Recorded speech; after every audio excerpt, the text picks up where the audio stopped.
So let's get started here. Welcome everyone to Wednesday night at the lab. My name is Liz Jesse, and I am an outreach specialist at the UW-Madison Biotechnology Center. On behalf of the Biotech Center, UW-Madison Division of Extension, Wisconsin Public Television, the Wisconsin Alumni Association, and the UW-Madison Science Alliance, I would like to thank you for coming out tonight to our Wednesday night at the lab. One of the last two virtual. We do this every night, 50 times a year. So tonight, it's my pleasure to introduce Dr. Haley Vlach. Dr. Vlach is a faculty member in the Department of Educational Psychology, and she's director of the Learning, Cognition, and Development Lab. Tonight, Dr. Vlach will provide an overview of a critical process of human memory, forgetting. So I am going to do at least one thing that Tom normally does. I know that he does his famous 5 questions. So I think I will do those famous 5 questions. So Dr. Vlach, where were you born? I was born in Portland, Oregon. And where did you go to high school? I went to high school in Bend, Oregon, which is a small town in the middle of the state, at Mountain View High School. Okay. And where did you go for your undergrad? I went to Carnegie Mellon University, which is in Pittsburgh. What did you study? I studied business administration and psychology. Ah, interesting. And where did you go for your advanced degrees? I received my master's and PhD from UCLA in Los Angeles. Okay, wonderful. Well, we're so happy to have you here. So ladies and gentlemen, please join me in welcoming Haley Vlach. Thank you. When you said you were going to ask me 5 questions, I was like, oh no, she might. But those were all questions I could answer. There you go. We gave you a real easy one. Yeah, thanks for that. Sure.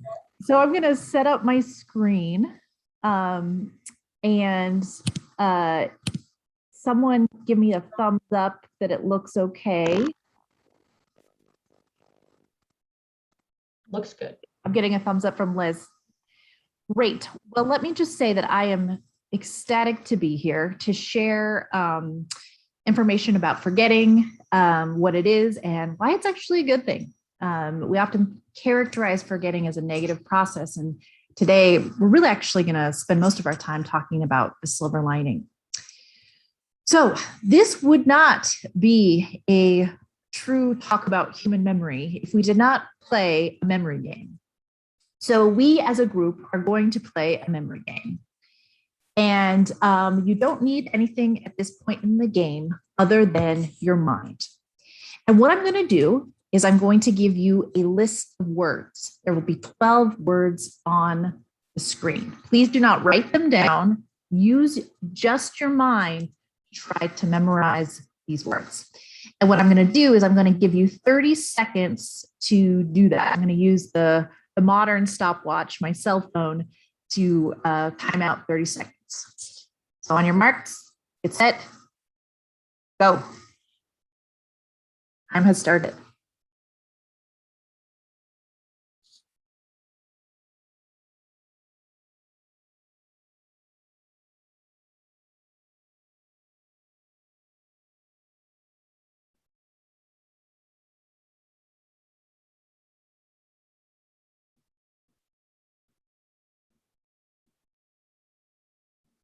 Okay, 10-second warning.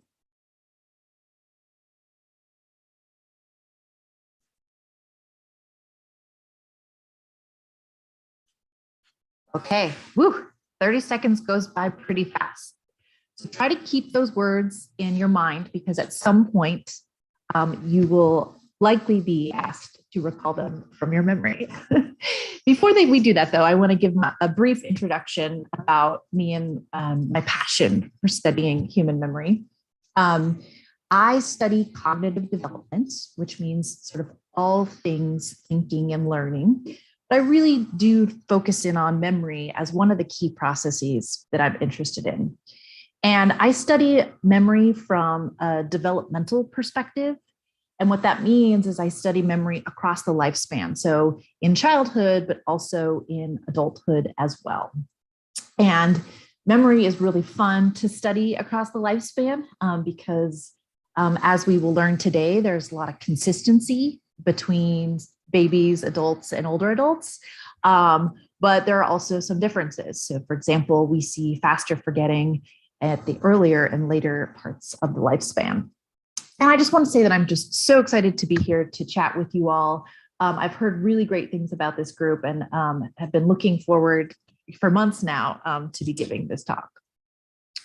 Okay, and I just wanted to, at the start, point out the importance of memory and why I and others dedicate our careers to studying it. So one of the big reasons that researchers are interested in memory is that it's fascinating from a theoretical perspective. Thinking about how our memory works is such a grand puzzle, an enigma that we still don't really know much about, but we're trying our best to figure it out. And just let me paint a picture of this. The human mind in any one moment is taking in a seemingly infinite amount of information, right? We're taking in visual information, all of our five senses, as well as processing information from our past. And so it really is a seemingly impossible task to take in all this information, process it, and be able to be such functional beings. And so from a just pure science perspective, figuring out how memory works is a really interesting question. Now, studying memory also has some very practical components to it. So we know that memory is really important for day-to-day functioning. We use memory to accomplish tasks. So for example, I'm going to the grocery store to buy my groceries. I could rely on my memory, and I often do. I need to think, okay, what do I have in the fridge and in the pantry, and buy groceries accordingly. If I was smart, I would make a list that I don't have to remember, but I often don't do that. And so I am relying on my memory. And of course, we can imagine lots of ways that we use memory for our day-to-day functioning. But I think on a more sort of emotional or spiritual level, our memories are us. In other words, our memories make us who we are. Okay? What makes us truly unique from other humans is that we have our own unique set of experiences and memories. And we've used those experiences and memories to define ourselves. And truly, memory is the basis of the self. And so when we think about memories from that perspective, it's a really rich set of questions that we can ask, and certainly motivates a lot of researchers to do their work. For me personally, I think it's both theoretically interesting and practically important. All of the things on this list drive me to want to study memory. Today, I'm going to focus in on one component of memory, the most persistent, and that is forgetting. And in the first part of the talk, I'm going to talk about, well, what is forgetting? How do we operationally define it as scientists and study it? And then after getting sort of a list of bad news about how forgetting deters learning, we're going to talk about the silver lining and talk about how forgetting might actually help us to remember information. And I think that the title of the talk is really aptly titled because we really will be talking about forgetting, what it is and how it helps us remember. And then finally, there'll be a little bit of time for some concluding thoughts. So let's just jump right into forgetting. What is it? Well, let's go back to our memory game. So what I'd like you all to do is to, on a piece of paper or an open Word document on your screen, write down all the words that you can remember from that list at the beginning of the talk. Okay? And I will give you all 30 seconds. I'm going to restart the timer here to think about the words and write them down. So ready, set, go. Timer started.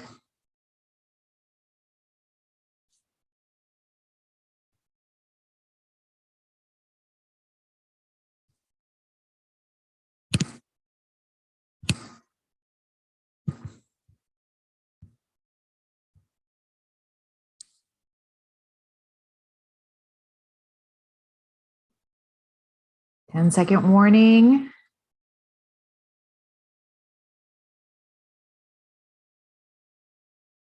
Okay, go ahead and stop.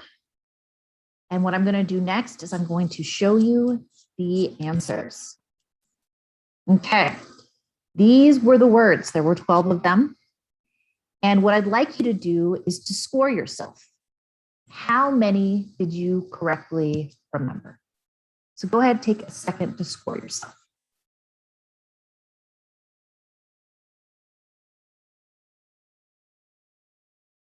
Once you have scored yourself, if you are so willing, please share with the group how many words you were able to correctly remember.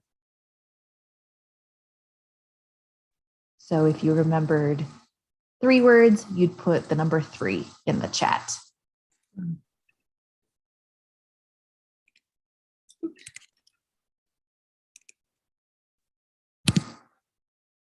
Well, this is an impressive group.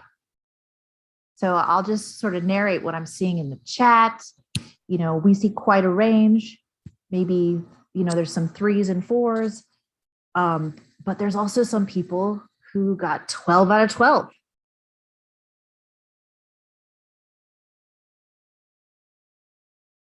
So in just a second, we're going to talk about why we see this variation. But it's really cool to see right now in the chat that there's all kinds of different memories, experiences in the group.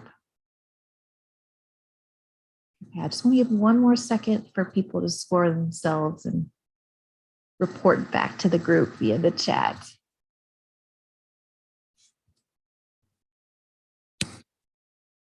Okay, good. Well, what we're going to do next is we're going to do the same thing, just a slightly different version, and you'll see in just a second. So I'm going to show you another list of words. There'll be 12 words. And again, don't write anything down. No cheating.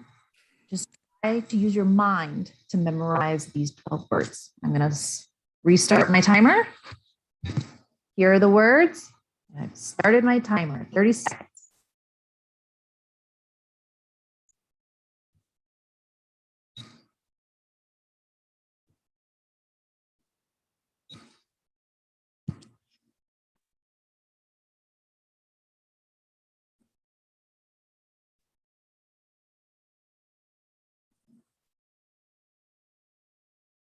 Okay, 10-second warning.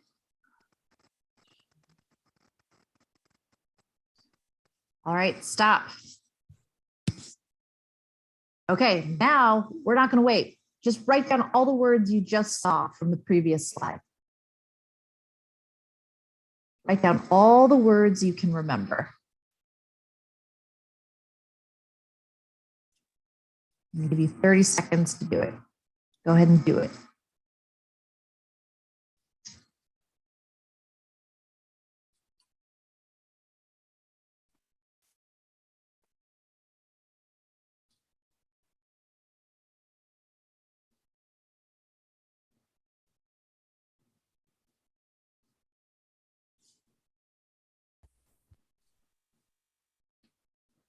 Okay, 10-second warning.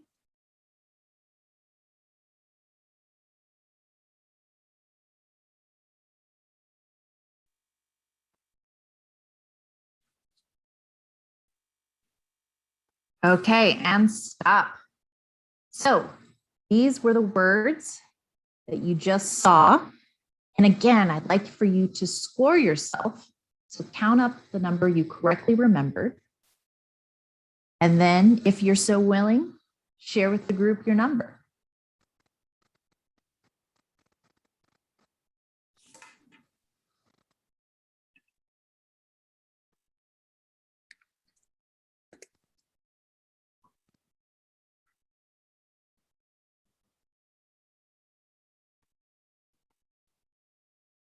Okay, wow, we're seeing, again, a lot of variety of numbers.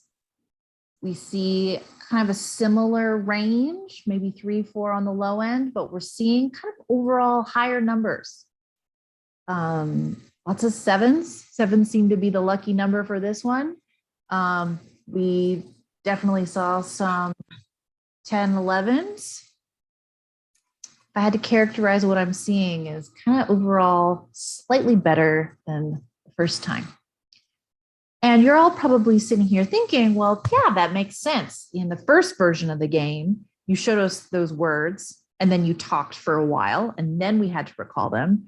Whereas in the second version of the game, you showed us the words and then we immediately recalled them. And that's why it's easier. Now the question is, well, why was it easier in version 2? And the answer is, well, you forgot. And we forget over time. And forgetting is scientifically defined as the declining ability to successfully retrieve knowledge across time. And what scientists do when they measure forgetting is they calculate what's called a saving score. So if you look at the y-axis here, it says saving score equals original learning minus relearning over original learning. In other words, what they're calculating is what did you do at an immediate test? Okay, so that would be version 2 that we did, got tested right after learning, minus after some delay. So you guys could all do this right now if you wanted to. You could subtract your original learning minus your relearning, and then divide that number by 12. Oh, I guess not 12, your original learning. 12 would be perfect. But you could do your own original learning. And then you times by 100. And what that would do is it would calculate basically, let's say these 2 dots. And this is how scientists study forgetting and map out what is called forgetting curves. So what you're seeing right here is an example of a forgetting curve. On the x-axis is saving score, so the percentage recalled. And then on the y-axis or on the x-axis is the elapsed time since learning. So here it's a matter of minutes, and then it's a day, 2 days, and then up to a month. And what you're seeing here is a curve. And this curve is very stereotypical of how we forget. And we're going to talk about that in just a second. But we refer to this as a forgetting curve. And it turns out that people have been studying forgetting for a long time, at least within the history of psychological science. Okay, so it was Hermann Ebbinghaus who really gets credit for being the first to document a forgetting curve. In fact, this is, if I go back here, this is exactly how Ebbinghaus documented forgetting. And he would do it with himself. He would test himself with nonsense words and see how much he remembered at different time points. And because of this considerable body of research on forgetting, we've learned some things. I'm going to quickly share with you what we've learned from studying forgetting. So we know that forgetting happens across the lifespan. So I mentioned this earlier. Young babies forget, older adults forget, and anywhere in between. And forgetting follows that forgetting function across the lifespan. So the forgetting curve is consistent, but the rate at which forgetting happens does change across the lifespan. So babies and older adults forget at a faster rate than young adults do. We also know that forgetting happens across tasks and time intervals in a very consistent manner. And I want to show you right now what that consistent pattern is. So as I mentioned earlier, it's called a forgetting curve, but technically speaking, it's a power function. So let me walk you through this graph right here. What you're seeing on the left, on the x-axis, is time mapped in a matter of seconds. So from 0 to 20 seconds. And then on the y-axis is the percent correct. So that's the saving score that you saw earlier. And it goes from 0 to 100. And again, you can see that curve that you saw earlier. Now over here on the on the right side of the picture, the y-axis is the same, but the x-axis is very different. It goes from 0 to 50 years. Now, despite the difference across time scales, we see the forgetting curve, and we see that the power function is a really good fit for the forgetting curve. So this is the equation for the power function up here. Many of you are probably familiar with this from other domains of science. What R square refers to is the degree or the fit of the power curve. So the line here, and 1 is sort of as good as it gets. And so to have R squares this high, particularly for human behavior, which is not so predictable, or it's predictably unpredictable, unfortunately for scientists who are trying to figure stuff out, this is incredible. This is one of the cognitive processes that we can mathematically model with the greatest degree fit. So again, we see this consistent power function across timescales. Okay, so in addition to that, we also know that we can observe forgetting at multiple levels of analysis. So for example, some scientists study forgetting in individual neurons. So that might be studying, how quick a particular neuron is to activate depending on a particular connection to another neuron or network of neurons. And sure enough, we see that pattern, that curvilinear pattern in the slowing of the reactivity to neighboring neurons or systems. We can also measure forgetting at complex human behavior. And we're actually going to hear more about that later in the talk today.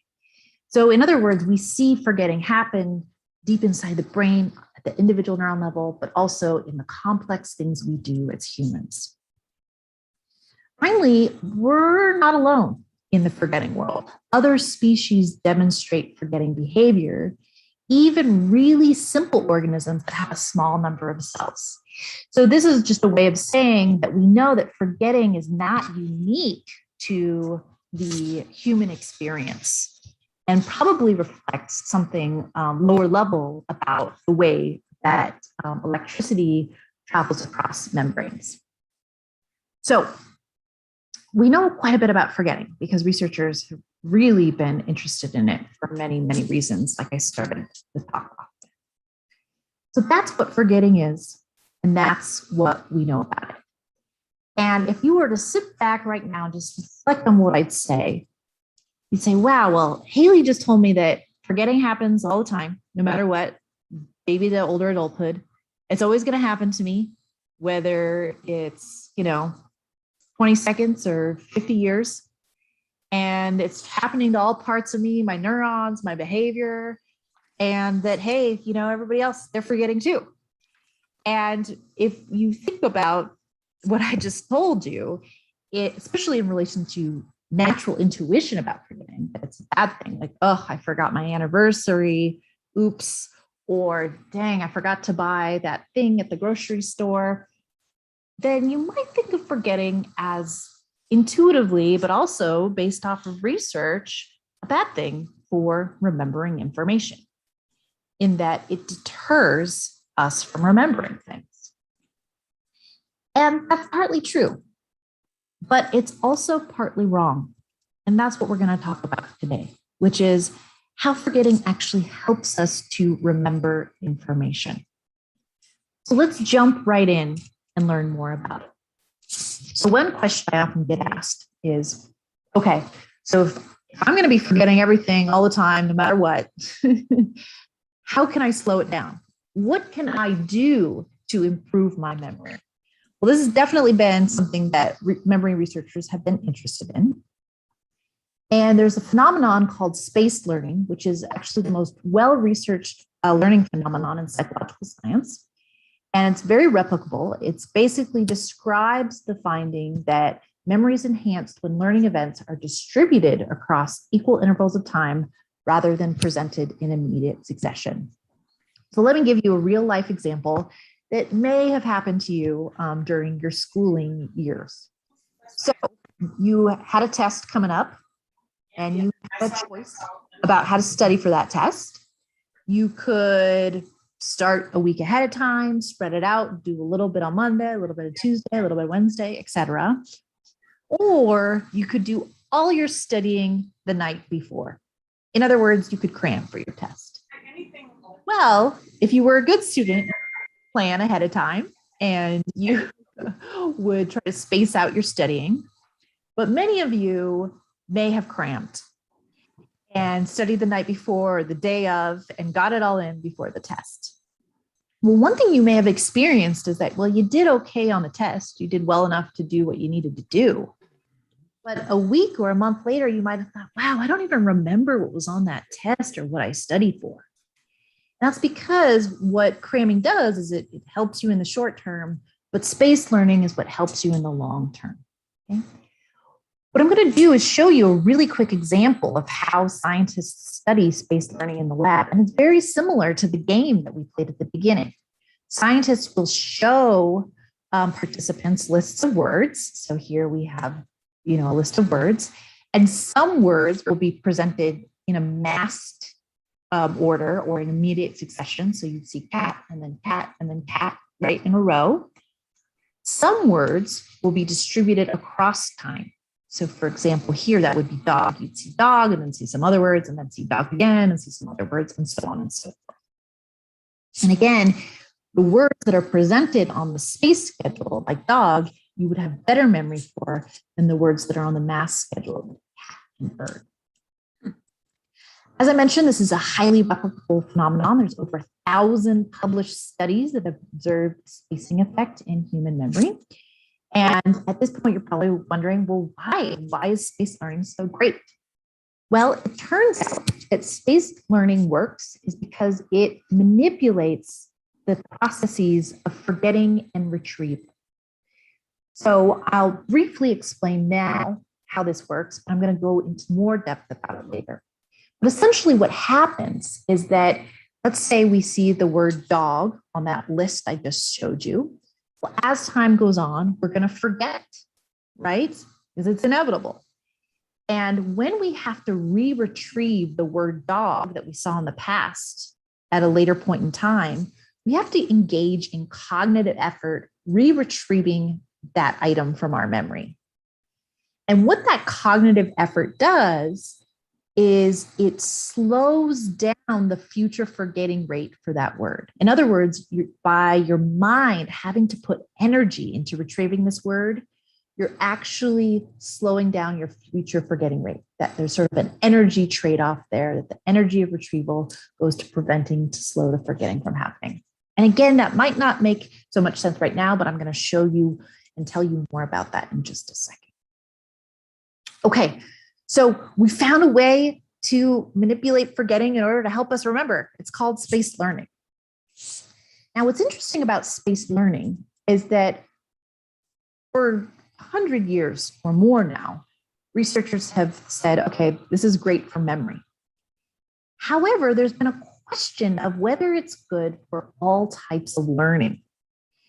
And in particular, a lot of researchers hypothesized that forgetting wouldn't be good for higher order cognition. So that would be learning our most advanced cognitive things that we ever learned. So that'd be like language, categories, and concepts. And, again, from an intuition perspective, yeah, forgetting deters everything. It's counterintuitive that forgetting could be useful in a spaced learning context. But researchers were really the ones screaming, no, no, no here, because they thought a lot about this. Okay, this was more than just intuition for them.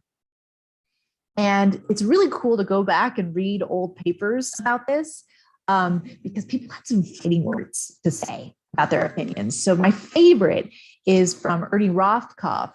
He was known for saying that spaced learning or forgetting is the friend of recall, but the enemy of induction.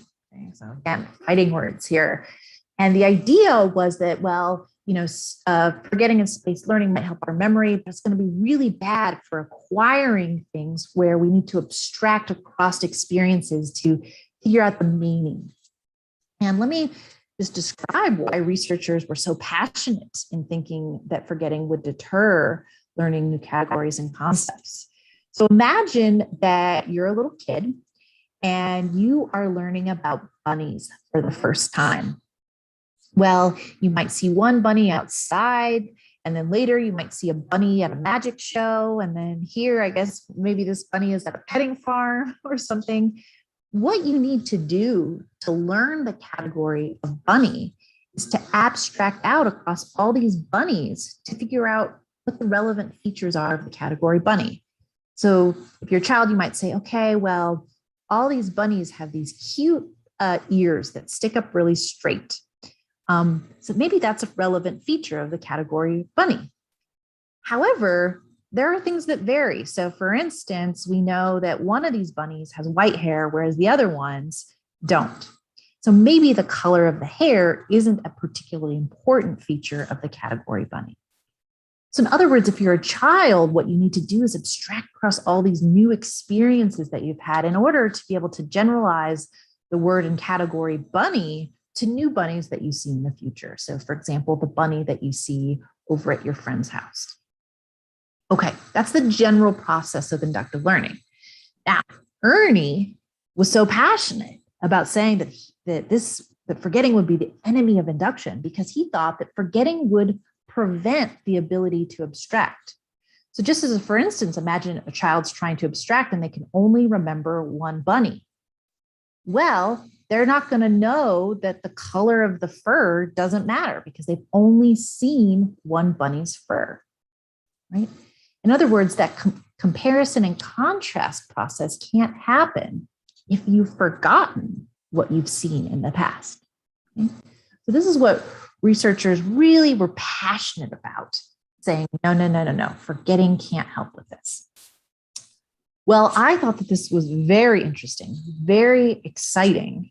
And so what my colleagues and I have done over the years is we've tested this hypothesis because it turns out, back in the 50s and 60s, these were all these fighting words going around, but no one really tested it. It was just sort of a matter of debate and conjecture rather than empirically studied. And so what we do in these studies to test this hypothesis is that we teach kids and adults new categories and new concepts.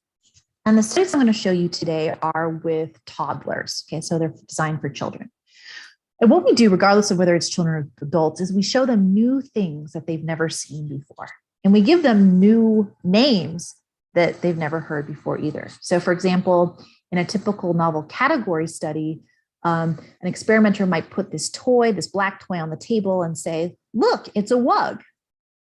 And so what the kid is doing is they're experiencing a new toy they've never seen before because we built it in our lab. And they're hearing a new word that they've never heard before because it's a nonsense word. We made that word up. And what the experimenter does is shows children a series of objects and labels each object with that word. So the experimenter would say, this is a wug, and then show them this one, say this is a wug, and then this is a wug. Now, what you can see is that there are similarities and differences across these wugs. And the key feature for this category is shape. All of these toys have the same shape, but they differ on other dimensions. And then what we do at a post-test is we present children with a series of objects, and we ask them to hand us the wug. Now, in the chat, tell us what's the wug. Who knows which one's the wug?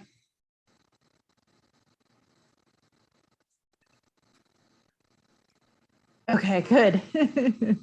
So it's the second toy, the one that looks like a wand. It's the wug. It's hard to say, oh, it's the wug is the wug. Now, how did you know that? Well, you know that because it shares a feature with the wugs that you saw earlier, right? It shares the same shape. Whereas these other objects, they don't. And we, just so you know, in many of our studies, we include a known object just to make sure that children are on task, right? So if they keep picking like the cat or the dog or the bird, we know they're playing their own game rather than playing the game that we want them to play, the wug game. Okay, I'm going to show you two experiments today, and the children in these experiments are toddlers, 2 to 2.5 years old, in fact. And in the experiment, what we did is we presented children with novel object categories on one of 3 schedules: simultaneous, masked, and space. In the simultaneous condition, children saw all the objects at once, and the experimenter would label one every 10 seconds. So the experimenter would say, this is a wug, wait 10 seconds, and label this one and say, this is a wug, wait 10 seconds, and then so on and so forth. What the simultaneous condition did is minimized forgetting. Okay, because all of the objects are on the table at the same time, children don't have any memory demand recalling the past objects. In the mask condition, children were presented with objects one right after the other. So they'd be presented with one object, the experimenter would say wug, and then after 10 seconds, the second object would come on the table and the experimenter would say, this is a wug, and so on and so forth. And here, this does require children to use their memory, but it's a minor demand because they see the objects one right after the other. And then finally, there was a space condition, which was exactly the same as the mask condition, except for there were 30-second intervals of play in between each wug. And the reason that we did this is that, like space learning paradigms and memory research, we're giving learners an opportunity to forget here, right? 30 seconds provides the time for children to forget what they learned from the previous wug. And of course, more time across the learning phase. So in other words, what we did here is we had 3 levels of forgetting during learning. We had minimal, a little, and some. Okay, 30 seconds is not a lot, but it's some. We also, sorry, those are the 3 individually. And then after being presented with one of those 3 presentation schedules, children were presented with a distractor object that didn't receive the label. So the experimenter would say, look at this. And then what we did is we manipulated forgetting between learning and tests. So we had an immediate test condition and a 15-minute later condition. And what this did is that it was a sort of a measurement of, okay, what about forgetting between learning and tests? Does that deter learning? And at test, children were shown a very similar test to what you saw earlier. And what the experimenter did is put all the objects on the table at the same time and ask the children, which one is the wug? It would be their job to point to it or hand it to the experimenter, whatever they wanted to. Okay, I'm going to show you the results from experiment 1. What you're seeing here on the x-axis are the 2 testing delays. There's either an immediate test or a 15-minute delay. And then on the y-axis is the number of correct responses out of 8. So how many did the kids get right at test? So in the immediate testing condition, we saw a very clear pattern of results. Children in the simultaneous condition performed significantly higher than children in the masked and spaced condition. And if Ernie Rothkopf were here, he'd say, ha, I'm right, because it's the simultaneous condition that had minimal/no forgetting, and the immediate testing condition, which again minimized forgetting. So no forgetting equals best performance, right? So this is what Ernie predicted. However, this is not what we found at the 15-minute delay. Here's what we found. We found that children in the spaced condition had significantly higher performance than children in the simultaneous and masked conditions. So this is the opposite of what Ernie would predict, because this is the condition where there's the most forgetting, right? There's forgetting during learning, that's the spaced learning, and then there's also forgetting happening between learning and tests. Okay, so we see an interaction here between timescales. And the question is, why? Well, I'm going to talk about why in just a second, but one hypothesis that we had is that, well, kids are probably forgetting, and that forgetting is leading to these differences. So what we did in experiment 2 is we wanted to know, well, are kids forgetting? You know, we wanted sort of evidence that they're doing what we expected them to do. So what we did in experiment 2 is we presented a different set of children with the same 3 presentation conditions, and we asked them to retrieve the label during learning to assess their retrieval ability. So this is how it would go in the simultaneous condition. All 4 objects would be put on the table, and then the experimenter would say, this is a wug, wait 10 seconds, and then point to the second object and say, what is this one called? And they'd wait 5 seconds, and then regardless of what the child said, the experimenter would say, this is a wug.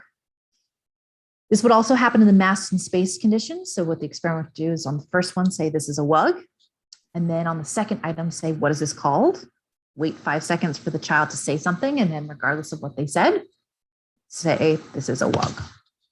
And what this did is it allowed us to know how readily our children abstracting and generalizing the word wug to new instances of the category. So in other words, it allowed us to find out, are kids forgetting during learning? We also had a post-test similar to experiment 1, and what I'm showing you here is experiment 1 versus experiment 2. And you see the exact same pattern. You just see that overall participants did better in experiment 2. And that's likely because we were testing them during learning, which we know actually helps. Retrieval practice helps you to have stronger memory. So this is to be expected. Now, let me show you what we were really interested in was, well, who was remembering what? Was there more forgetting happening in the space condition? What you're going to see here on the x-axis is the 3 learning conditions, simultaneous, mass, and space. And then on the y-axis, you're going to see the mean number of retrieval successes. So that's the number of times that children were successfully able to say, well, it's a log. Okay. As we expected, children in the simultaneous condition had significantly higher performance than children in the mass and the space condition. And what you can see here is children in the space condition did not have, striking performance. We mapped the same data across the learning phase. So retrieval 1, retrieval 2, and retrieval 3 of each learning trial. And just as a reminder, retrieval 1 happened at the 2nd WUG, retrieval 2 happened at the 3rd WUG, and retrieval 3 happened at the 4th WUG. Okay, what we found in the simultaneous condition is sort of uniform performance across the learning phase. In the mass condition, we saw a similar pattern, just lower. However, in the space condition, we found a significantly different pattern. We found that initially, children were really struggling to retrieve information. In fact, that's not statistically different than 0. So essentially, they weren't remembering anything on retrieval 1, but they got better and better during the learning phase. Okay? And what I want you to do is keep this data in mind while I explain it. Okay? So what we did to explain these results is created a theoretical account that drawed on research from categorization work and also space learning. And we call this the forgetting abstraction theory. And here's how it explains these results. Imagine you're a kid learning about WUGs for the first time. Well, you're going to see your first WUG, this beige WUG right here, and then you're immediately going to forget it according to that forgetting curve that we we forget everything by, right? Okay. After the forgetting begins and time goes on, at some other point, you will see another WUG. Let's say it's this black WUG with yellow polka dots. What you'll do is you'll retrieve information that is similar across the 2 WUGs. So in other words, these 2 WUGs have one thing in common, which is their shape. And that shape is going to cue you to reactivate shape. And you're going to engage in cognitive effort in that retrieval. And what it will do is slow down the forgetting curve for shape. Now, other features you won't be cued to recall. So for example, this is black and this is beige. So you won't necessarily be cued to recall the color beige. And what happens is that beige will continue to be forgotten according to that original forgetting curve when you first saw this beige object. And this process of re-retrieving what's relevant and continuing to forget what's irrelevant will continue across all of the experiences that you acquire. So let's say that you see another WUG. Over here, it's got the same shape as the other 2. So what are you going to do? You're going to be cued to recall shape yet again. And so the forgetting will slow even more. Whereas something like color, which varies across all 3 WUGs, that's different. It's going to continue to be forgotten according to that original forgetting curve. And this process just continues and continues, right? And you can see greater differentiation with every new learning experience. And so what happens is when you get to that final test, you're asked, okay, which one is the WUG? Well, what information do you most readily retrieve? You retrieve what's relevant, right? Such as shape. Whereas irrelevant information, such as the color or the texture of these objects, is going to be harder to retrieve because it's been forgotten faster than the other information. And that's really great because what should you base your decision on at this test? The relevant information, which is shape. And so you'll be guided to pick this object that shares the same shape as what you've seen earlier, even despite the fact that you may have seen this exact object, the distractor object, before. So in other words, since the late 1800s, researchers thought that forgetting would deter conceptual knowledge. It might help us with memory, but what we've found in our work is that forgetting can promote the acquisition and generalization of conceptual knowledge, like learning a new word or learning a new category of things in the world. And this is counter to the intuition of maybe the general public, but especially researchers who long thought that, no, this can't be helpful. And I think that this is a really important silver lining, because we are going to forget a lot, if not everything that we learn. And it is indeed probably beneficial for the human experience to prioritize what is important in our memory, because we want to be generalizing based off of what is relevant to us, right? We learn lots of useless information that we really shouldn't hold on to. So for example, the words I gave you at the beginning of this talk, I hope you don't remember them days, weeks, months later, because that's not particularly relevant to your life. But I do hope that you remember that forgetting can promote the memory for what's important and speed up the forgetting for what's not important. And that's going to be a good thing. That the forgetting that you experience is for a reason, and a good reason. Okay, that's an example of how forgetting can help us to remember. Now, I would just want to quickly do some concluding thoughts, because I do want to leave some time for questions and discussion. I just want to say that this was the tip of the iceberg in terms of an overview of human memory, but even of forgetting research, because this has been such a central area of study for scientists since the founding of psychological science. There's a lot more out there on forgetting. And I just didn't have time to share it today. You kind of got the cliff notes.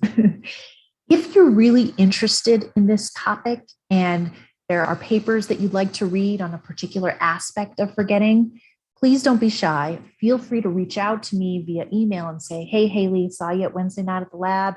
Would love to learn about, forgetting and, the use it or lose it hypothesis. So there's this idea out there that you have to keep your mind fresh in order to prevent forgetting. And you have to do Sudoku puzzles and crosswords and all those sorts of things. You might be interested in that.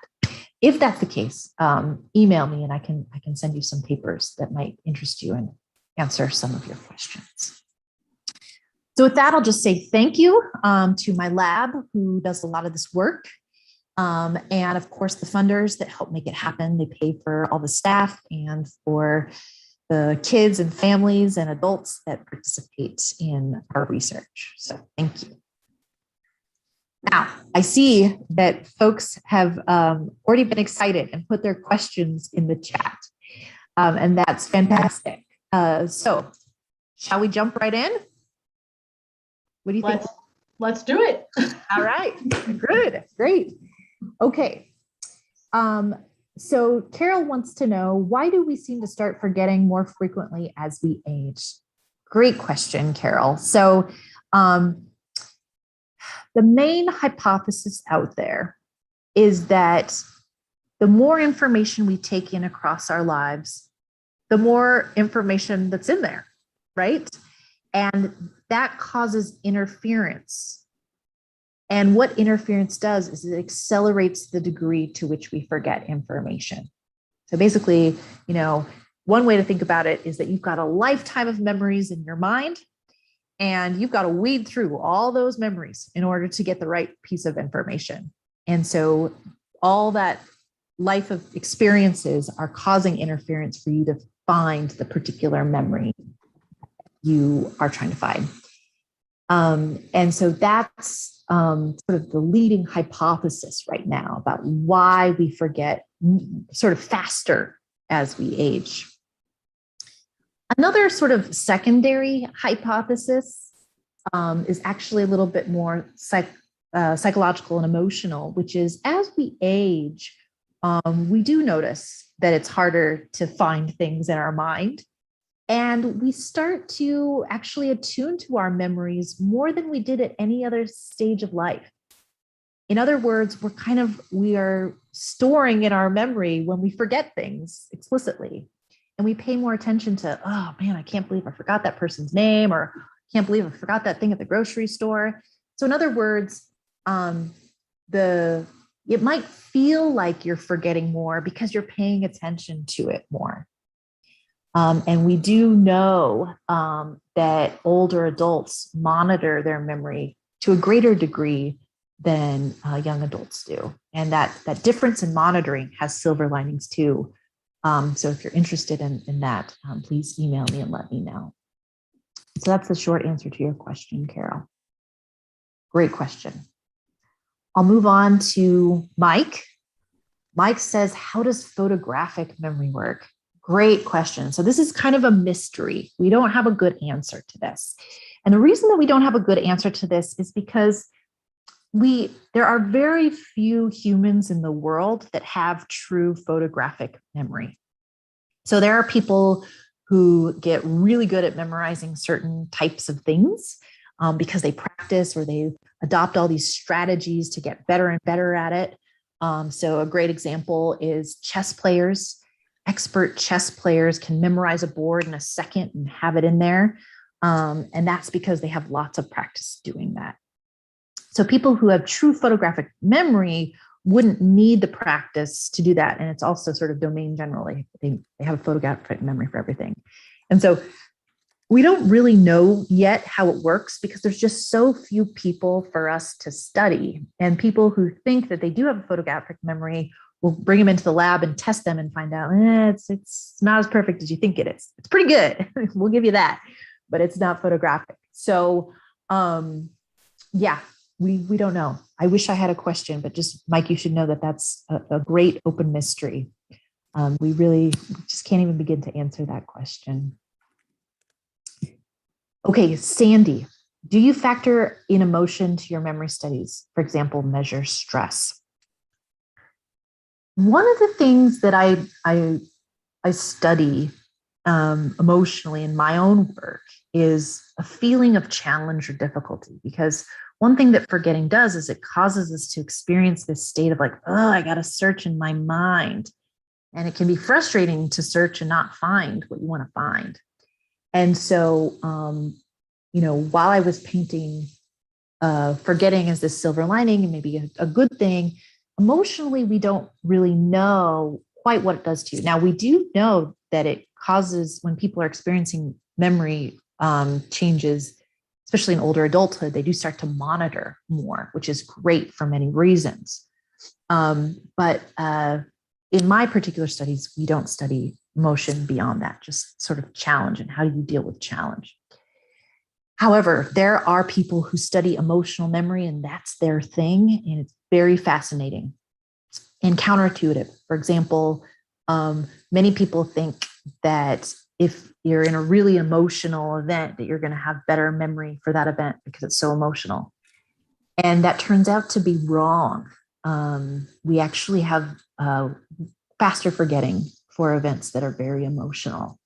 But we do have a heightened sense of remembering. So in other words, we feel like we remember it better because of the emotions.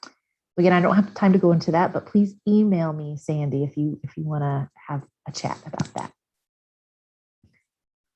Okay, I'm just going to keep going. You guys are good. I don't know if I'm going to get through all these.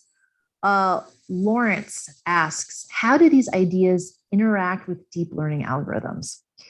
Great question, Lawrence. So, I would argue as a memory researcher that a lot of deep learning algorithms are basically studying or mathematically modeling, or computationally modeling, I should say, memory, because memories are everything, right? Memories are all the knowledge that we have in here. And what deep learning is trying to do is it's trying to explain how that memory system works, right? So it's that theoretical question I started the talk off with. How does it work? And so now my ideas in particular about forgetting as abstraction, I would say that a lot of modelers, including those doing deep learning, have said, oh, this is awesome, because we've always wanted empirical data to support our sort of pruning hypothesis or our weighting hypotheses. So in a lot of deep learning algorithms, connections will be weighted or pruned or be dynamic, so change in their weights. And what would cause that? Forgetting, right? And so I do think that there's a lot of overlap in the ideas, and a lot of modelers come to me and say, hey, cool, you actually have shown that this is a thing. Yeah, there have been people who have actually modeled my work because of it, because of the overlap. Great question, Lawrence. Okay, Carol, thank you. Oh, thank you. A bunch of thank yous. Thank you back. Julia asks, why does it seem as if I have to concentrate more now on something in order to remember it compared to earlier in life? Great question. There is an idea out there that our working memory resources decline as we get older. And this is the working memory, is essentially your ability to hold items of information in your mind at one point in time. So what you're working with in the moment. There's an idea that declines over time, and we don't, the capacity declines, and we don't really know why. We think it has biological roots. Essentially, I think the leading theory is that there's less myelination. So myelin is the proteins on top of neurons that allows electricity to travel fast across the neurons, and that maybe there's less myelin as we get older. That's why you got to work harder. There's less myelin helping you out. And again, this is kind of still a mystery, but that's sort of the leading hypothesis. The good news is that you can still do it. It might take some extra effort, but you can definitely, your memory still works in the same way as an older adult. Okay, I'm going to move on to Sandy's got thank you. Oh, thank you back. Paul has a question. Does muscle memory, such as hitting a golf ball or playing a musical instrument, involve different processes in memorizing information? Awesome question, Paul. So the answer is yes and no. So at the core, it's all memory, right? And it's all forgetting. Our muscles forget just like our brain, a muscle in some ways, forgets. Okay. However, muscle memory is seen as something very lower level, kind of a direct circuit that doesn't require any sort of higher order thinking, like the abstraction process that I was describing earlier. And so playing a musical instrument or learning a language is theorized to require more than just memory, whereas muscle memory is really just thought to require like the basics of memory. Great question. I'm going to move on. Carol's got a question. What is dementia, what is dementia related to memory? So this is a really active area of research right now. Certainly a very exciting one, because it's got a lot of practical implications. What causes sort of typical dementia that a lot of older adults experience at the later stages of life is thought to be biological in nature. So less myelin on the neurons. I was talking about that earlier. It slows down the rate at which electricity travels across the neurons if you have less myelin. There's also a type of cell called glial cells, Glial. And they're thought to be sort of the micromanagers of the neurons, and they can help with myelination. They can also trim connections. There's an idea that if you have a lower a decline in glial cells, that can lead to dementia. Those are sort of the two leading hypotheses. Now, there are other conditions that are more serious than just sort of typical memory loss or mild dementia in older adulthood, like Alzheimer's. There, they think it's something fundamentally different. It's not just a decline of all the healthy things. It's something fundamentally goes wrong, and we really don't know yet what causes Alzheimer's. But there are so many people studying it right now that we are making really rapid progress to finding out what it is, what the cause is. Good. Wow, look at that. I got through all the questions, everyone. I didn't think I was going to do it, but I did right at 8. Thank you so much for this. You guys are a very thoughtful group and you've got great memory. Those numbers were really high at the beginning. We were playing our memory game. Please don't be shy and reach out to me if you'd like to learn more about forgetting and how our memory works. Thank you so much, Dr. Vlach. This has been a really informative. Oh, one more question actually popped in. Okay, great. One more. Is Alzheimer's hereditary? Unfortunately, there is a family link, but it is small. So in other words, the percentage of likelihood of you getting Alzheimer's that's contributable to family history is small. So in other words, yes, it is hereditary, but it's not like, if your uncle has Alzheimer's, you're highly likely to get it. Your odds are still relatively low. It seems to be much more environmental and indeed an interaction between biology and environment that causes Alzheimer's. And that's just what makes it so complicated to figure out what causes it. Okay, I'm glad I got that in.